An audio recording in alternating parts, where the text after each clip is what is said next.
You talk to a lot of VPs of marketing and CMOs, John. Can you talk about some of the mistakes you hear them making in 2009, as well as mistakes you think they'll make in 2010 unless they revise their marketing strategies?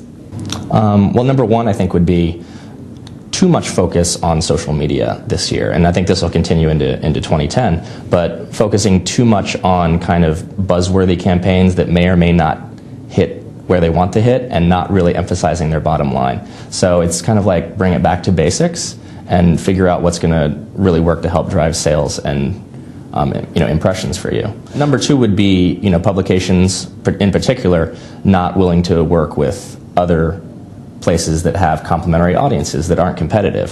For example, if we were going to do something with Time Out New York, somebody might think that would be competitive to us, when really what we're doing is we're trying to distill singular information, and they're trying to cover a bunch of different things. So there's places where we can excel and there's places where they can excel, and we could work together.